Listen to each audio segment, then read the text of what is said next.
ತವರು ಮನೆ ಆಸ್ತಿ ಪಡ್ಕೊಳ್ಳೋದೇನು ತಪ್ಪಲ್ಲ. ಆಸ್ತಿ ಒಂದು ಸಿಕ್ಬಿಡ್ಲಿ, ಸಂಬಂಧವೇ ಬೇಡ ಅನ್ನೋದೇ ತಪ್ಪಷ್ಟೆ. ಬಾಂಧವ್ಯ ಇಲ್ಲದ ಬದುಕು ಬರಡು ಭೂಮಿ ಇದ್ದಂಗ್ರಿ ಅದು. ಅಣ್ಣ ತಮ್ಮ ಅಕ್ಕ ತಂಗಿ ಬಂಧುತ್ವ ಮಾವ ಅತ್ತೆ ಈ ಬಂಧುತ್ವನೇ ಇಲ್ಲ ಅಂದ್ಮೇಲೆ ಇನ್ನೇನು ಬರಡು ಭೂಮಿ ತಾನೆ ಅದು.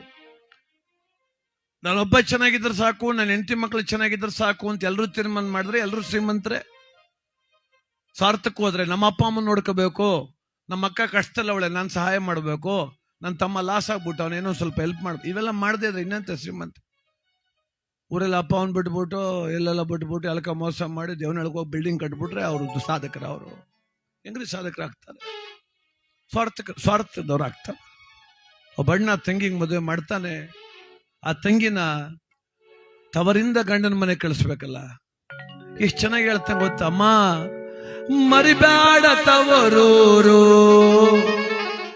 ವರ್ಷಕ್ಕೆ ಒಮ್ಮೆ ತೇರು, ಕಷ್ಟ ಇರಲಿ ನೂರು, ಕಷ್ಟ ಇರಲಿ ನೂರು, ನೀ ಮರಿಬೇಡ ಅಣ್ಣನ ಸೂರು. ಗವಾ ನೀ ಮರಿಬೇಡ ಅಣ್ಣನ ಸೂರು.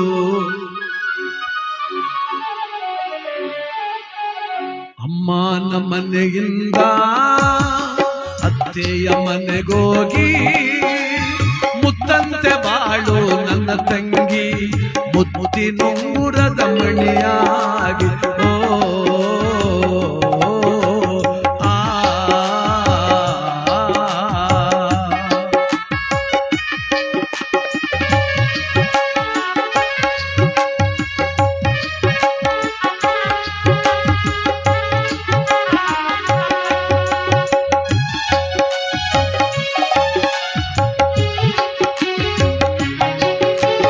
ನಗನಗುತ್ತ ಹೇಳೋರೆಲ್ಲ ನಿನ್ನ ಕಷ್ಟಕ್ಕೆ ಬರೋದಿಲ್ಲ, ನಗನಗುತ್ತ ಹೇಳೋರೆಲ್ಲ ನಿನ್ನ ಕಷ್ಟಕ್ಕೆ ಬರೋದಿಲ್ಲ. ಪಡೆದಿರು ಎಂದಿಗೂ ಅನುಮಾನ, ಪಡೆದಿರು ಎಂದಿಗೂ ಅನುಮಾನ, ಬಿಡಬೇಡ ನಿನ್ನ ಬೆಗುಮಾನ, ಬಿಡಬೇಡ ನಿನ್ನ ಬೆಗುಮಾನ. ಅಮ್ಮನ ಮನೆಯಿಂದ ಅತ್ತೆಯ ಮನೆಗೋಗಿ ಮುತ್ತಂತೆ ಬಾಳು ನನ್ನ ತಂಗಿ, ಮುತ್ತಿನುಂಗುರದ ಮಣಿಯಾಗಿ. ನಗನಗ್ತಾ ಹೇಳೋರೆಲ್ಲ ಕಷ್ಟಕ್ಕೆ ಬರೋದಿಲ್ಲ. ಕೆಲವ್ರು ನಗ್ನಗ್ತಾನೆ ಮನೆ ಹಾಳು ಮಾಡ್ಬಿಡ್ತಾರೆ. ಏನ್ ಜಾಸ್ತಿ ಇಲ್ಲ, ಫಿಟ್ಟಿಂಗ್ ಹೆಂಗಿಡ್ತಾರೆ ಗೊತ್ತಾ? ಪಕ್ಕದ ಮನೆ ಸೊಸೆ ತುಂಬಾ ಕೆಲಸ ಮಾಡ್ತಿರ್ತಾಳೆ, ಇವ್ರತ್ತೆ ಇವಳು ಬೈತಾಳೆ, ನೋಡು ಅವಳು ಎಷ್ಟು ಚೆನ್ನಾಗಿ ಕೆಲಸ ಮಾಡ್ತಾಳೆ ಅಂತ. ಇವಳು ತಡ್ಕೊಳಕ್ ಆಗಲ್ಲ. ಚಾನ್ಸ್ ಕಾಯ್ತಿದ್ಲು. ಒಂದಿನ ಅವಳೊಬ್ಳೆ ಸಿಕ್ಕಿದಾಗ ಶುರು ಮಾಡಿದ್ಲು, ಏನ್ ಬೆಳಗಿಂದ ಒಬ್ಳೆ ಕಷ್ಟಪಡ್ತೀಯಪ್ಪ, ನೀನೊಬ್ಳೆ. ನಾನು ನೋಡ್ದೆ, ರೆಸ್ಟೇ ತಗೊಳಲ್ವಾ?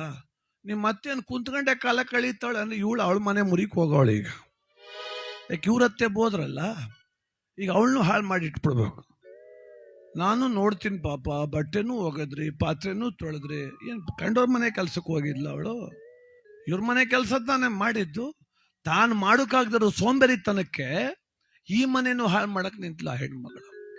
ಅವಳ ಮಾತಿಗೆ ಇವಳು ಇತ್ತಾಳೆ ಕಿವಿ ಕೇಳಿಸ್ಕೊಂಡ್ಬಿಟ್ಲು. ಒಳ್ಳೆ ಹೆಸರು ಪಡೆದಿದ್ದವಳು ಒಂದು ಕ್ಷಣಕ್ಕೆ ಸಂಧೆ ಆಯ್ತಲೆ ಮಲ್ಕೊಂಡ್ಲು, ನೀನೆ ಅಡುಗೆ ಮಾಡು ಅಂದ್ಲು. ವಯಸ್ಸಾದ ಅತ್ತೆ ಮೇಲೆ ರೇಗಾಡಿದ್ಲು, ಗಂಡನ ಮೇಲೆ ಕೋಪ ಮಾಡ್ಕೊಂಡ್ಲು. ಸುಂದರವಾದ ಸಂಸಾರ ಇದ್ದಕ್ಕಿದ್ದಂಗೆ ಬಿರುಗಾಳಿ ಬಂತು.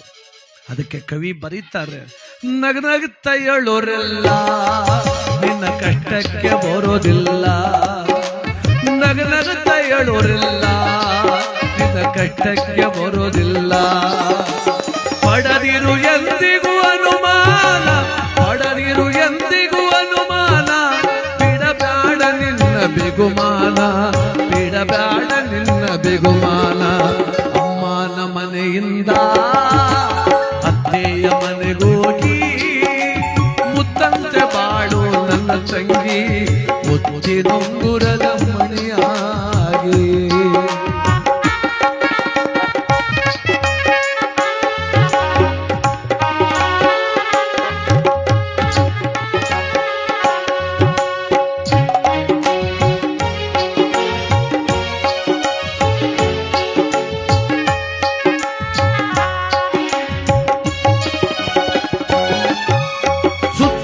ಕಣ್ಣಿರಲಿ ನಿನ್ನ ಮಾತಲ್ಲಿ ಮಿತಿ ಇರಲಿ.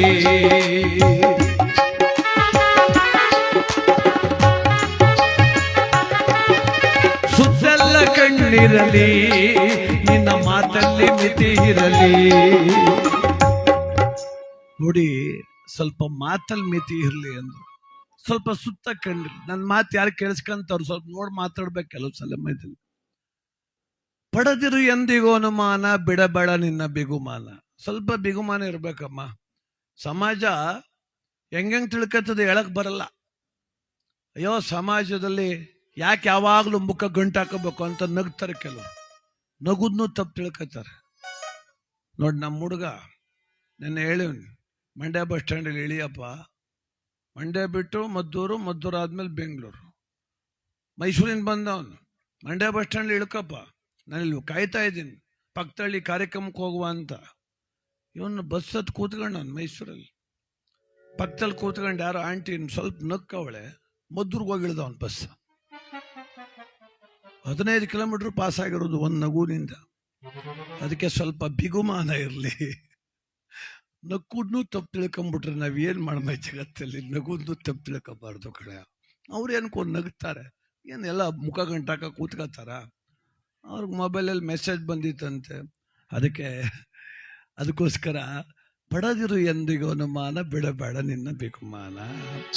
ನೆರೆ ಮನೆ ಸಂಗ ಬೇಡ, ಅದು ವಿರ್ಸಕ್ಕೆ ದಾರಿ ನೋಡ. ನೆರೆ ಮನೆ ಸಂಗ ಬೇಡ, ಅದು ವಿರ್ಸಕ್ಕೆ ದಾರಿ ನೋಡ. ಕೈಯೊಳಗಿರಲಿ ಮನಸ್ಸು, ಕೈಯೊಳಗಿರಲಿ ಮನಸ್ಸು. ಕಾಣಬೇಡ ಹುಚ್ಚು ಕನಸು, ಕಾಣಬೇಡ ಹುಚ್ಚು ಕನಸು. ಇವತ್ತು ತುಂಬಾ ಜನ ಗೃಹಿಣಿಯರು ಹುಚ್ಚು ಕನಸು ಕಾಣ್ತವ್ರೆ. ಏನ್ ಗೊತ್ತಾ, ನಾನು ಇವನ್ ಮದುವೆ ಆಗ್ಬಾರ್ದಾಗಿತ್ತು ಅಂತ. ಮದುವಾಗಿ 20 ವರ್ಷ ಆದ್ಮೇಲೆ ಬಂದದ ಯೋಚನೆ, ನಮ್ಮಪ್ಪ ಒಳ್ಳೆ ಕಡೆ ಮಾಡ್ಲಿಲ್ಲ ಅಂತ. ಈಗ ಬಂದ್ರೆ ಏನ್ ಬಂತು ಪ್ರಯೋಜನ? ಈ ಹುಚ್ಚು ಕನಸೆಲ್ಲ ಇಟ್ಕೋದ್ ಬೇಡಮ್ಮ. ಅದ್ದೂರಿಯಾಗಿ ಮೇಕಪ್ ಮಾಡ್ಕೊಂಡು ಇನ್ಸ್ಟಾಗ್ರಾಮ್ ಒಂದು ಫೋಟೋ ಹಾಕ್ಬಿಡ್ತೀರಿ, ಏನೋ ಚೆನ್ನಾಗಿದ್ರೆ ಅಂತಾರೆ. ದಯಮಾಡಿ ಯಾರಾದ್ರೂ ನಮ್ಮ ಸುಕ್ಷೇತ್ರ ಲಾಸ್ತಿಮ್ನಳ್ಳಿ ದೊಡ್ಡಮ್ಮ ದೇವಸ್ಥಾನದ ಪ್ರಧಾನ ಅರ್ಚಕರಾದಂಥ ಸುರೇಶ್ ಸ್ವಾಮಿಗಳ ಹುಟ್ಟು ಹಬ್ಬದ ಅಂಗವಾಗಿ ರಕ್ತದಾನ ಶಿಬಿರ ಕೂಡ ನಡೀತಾ ಇದೆ. ರಕ್ತದಾನ ಮಹಾದಾನ. ನಾವು ನಿಮ್ಮ ರಕ್ತ ಸಂಬಂಧಿಗಳು, ನಾವು ನಿಮ್ಮ ರಕ್ತ ಸಂಬಂಧಿಗಳು ಅಂತೀವಿ ಮಾತೆತ್ತಿದ್ರೆ. ಎಲ್ಲಿ ಸಾಧ್ಯ? ಓ ಪಾಸಿಟಿವ್ ಅಪ್ಪಂದು, ಬಿ ಪಾಸಿಟಿವ್ ಮಗಂದು ಸಾಧ್ಯ. ಈಗ ಆಯ್ತು ನೋಡಿ, ಅಲ್ಲಿ ಕೊಟ್ರೆ. ಈಗ ನೀವು ರಕ್ತ ಕೊಟ್ಟು ಅದನ್ನ ಯಾರಿಗಾರ ಆಗ್ತಾರೆ ನೋಡಿ, ಅವರೇ ನಿಜವಾದ ರಕ್ತ ಸಂಬಂಧಿಕರು. ಅದಕ್ಕೆ ರಕ್ತದಾನ ಮಹಾದಾನ. ಪಾಲ್ಗೊಳ್ಳಿ, ಯಾರಾದರೂ ಪಾಲ್ಗೊಳ್ಬೇಕು.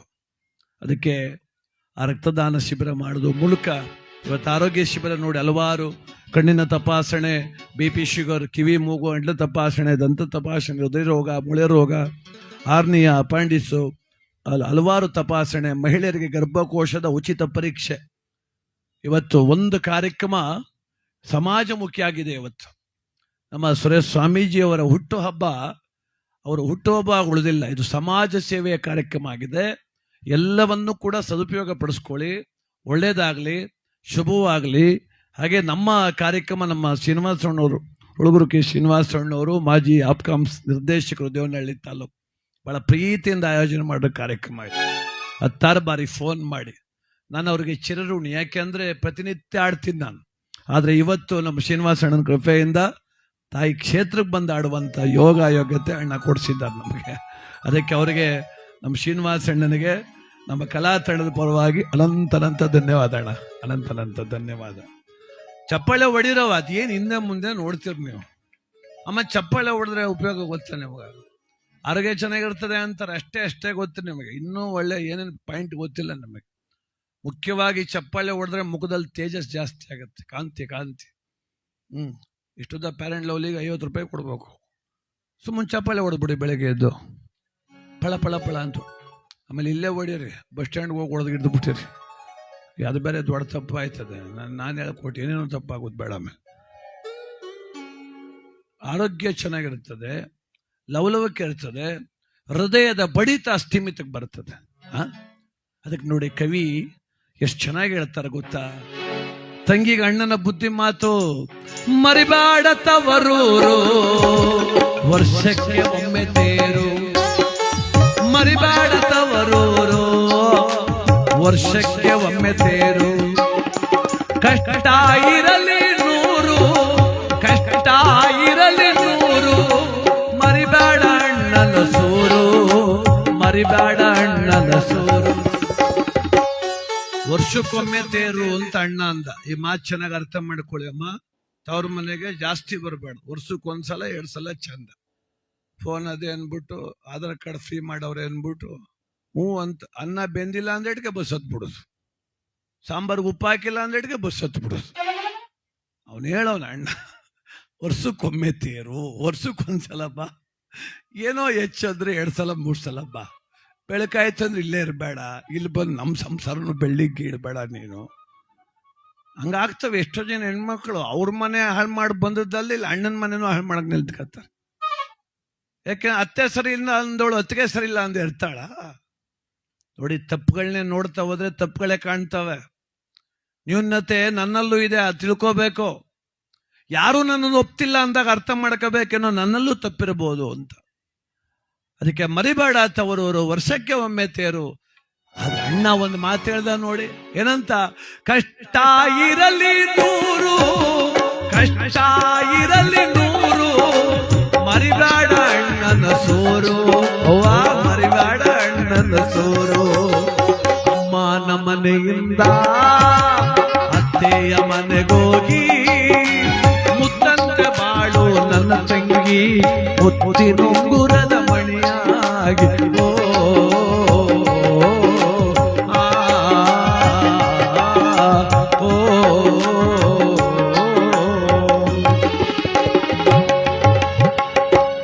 ಚಪ್ಪಾಳೆ ಹೊಡೀರಿ, ಚಪ್ಪಾಳೆ ಹೊಡೀರಿ.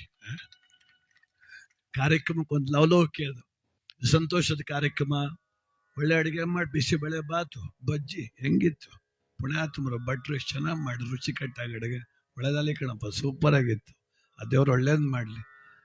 ಕೊಟ್ಟು ಕಾಸು ಅದು ಬಿಡ್ರಿ, ಅದು ಬೇರೆ ವಿಚಾರ. ಮಾಡಿದ ಅಡುಗೆ ರುಚಿಕಟ್ಟಾಗಿರ್ಬೇಕು, ಮಾಡೋ ಕಾರ್ಯಕ್ರಮ ವ್ಯವಸ್ಥಿತವಾಗಿರ್ಬೇಕು, 4 ಜನ ಸಂತೋಷವಾಗಿ ಅದನ್ನು ಒಪ್ಪುವಂಗಿರ್ಬೇಕು. ಹೌದಲ್ಲ, ಒಳ್ಳೆ ಕಾರ್ಯಕ್ರಮ ಇದು ಅಂತ. ಹಾಗೆ ಒಲೆ ಮುಂದೆ ನಿಂತು ಬೆಂಕಿ ಮುಂದೆ ಬಾಣಸಿಗರವರು ನಳ ಭೀಮ ಅಂತ ಅವ್ರು ಯಾರು ಭಟ್ರು. ನೀವು ಎಷ್ಟೇ ಅಡುಗೆ ಮಾಡ್ಕೊಳ್ಳಿ, ನಿಮ್ಮ ಹೆಸರಿಲ್ಲ ಕಣವ ಎಲ್ಲೂ. ನಳಪಾಕ ಭೀಮಪಾಕ ಗಂಡಸರ ಹೆಸರೇ ಇರೋದು. ಅಂದ್ರೆ ಯಾಕೆ ಗೊತ್ತಾ? ಕದ್ದು ಮುಚ್ಚಾರು ಗಂಡಸ್ರ ಕೈಲಿ ತರಕಾರಿ ಕುಯಿಸ್ತೀರಿ ನೀವು, ಅದಕ್ಕೆ ನಿಮ್ಗೆ ಹೆಸರು ಬಂದಿಲ್ಲ ಇನ್ನು. ಅದರಿಂದ ನಳಪಾಕ ಭೀಮಪಾಕ ನೀವು ಮಾಡಲ್ಲ ಬಿಡವ ಪಾಪ, ನೀ ಮಾಡ್ತೀವಿ ಗೊತ್ತಾಯ್ತು. ನಮ್ಮನೇಲಿ ನನ್ನ ಕೈಲೇ ಕುಯಿಸ್ತಾರೆ ಬಿಟ್ಟಾರ, ಸುಮ್ಮನೆ ನನ್ನ ಸುದ್ದಿ ಹೇಳ್ಕೊತಾವ್, ನೀವು ಯಾಕೆ ಪಾಪ ಮಾಡ್ಕೊಂಡ್ರಿ? ಅದಕ್ಕೆ ನಳಪಾಕ ಭೀಮಪಾಕ. ಒಳ್ಳೇದಾಗಲಿ ಅವ್ರಿಗೆಲ್ರಿಗೂ ಕೂಡ. ಬೆಳಗಿನಿಂದ ಸೇವೆ ಅಂತ ಈ ಕ್ಷೇತ್ರಕ್ಕೆ ಬಹಳ ಜನ ಬಂದಿದ್ದೀರಿ, ಕ್ಷೇತ್ರ ದರ್ಶನ ಮಾಡಿದ್ದೀರಿ, ಗುರುಗಳ ಆಶೀರ್ವಾದ ಪಡೆದಿದ್ದೀರಿ, ಗುರುಗಳಿಗೂ ಶುಭಾಶಯ ಹೇಳಿದ್ದೀರಿ. ನಿರಂತರ ಕಾರ್ಯಕ್ರಮ, ಭಜನೆ ನಡೀತಾ ಇತ್ತು, ಈಗ ಜನಪದ ಗೀತೆ ಆಡ್ತಾ ಇದ್ವಿ, ಮತ್ತೆ ಕೋಲಾಟ ತಂಡ ಬರುತ್ತೆ ಅಂತ ಗುರುಗಳು ಹೇಳಿದ್ರು. ರಾತ್ರಿ 12 ಗಂಟೆಯಿಂದ ಆ ತಾಯಿಗೆ ವಿಶೇಷವಾದ ಅಭಿಷೇಕ ಮಾಡಿಸ್ತಾರಂತೆ. ಯಾರಿಗೋಸ್ಕರ? ಅವ್ರಿಗೋಸ್ಕರ ಅಲ್ಲ, ಅವ್ರು ಹೇಳಿದ್ದು ಭಕ್ತ ಸಮೂಹ ಯಾರು ಬಂದೋದ್ರು ಅವ್ರಿಗೆಲ್ಲ ಒಳ್ಳೇದಾಗ್ಲಿ ಅಂತ ವಿಶೇಷ ಅಭಿಷೇಕ ಕೂಡ ಇಟ್ಕೊಂಡಿದ್ದಾರೆ.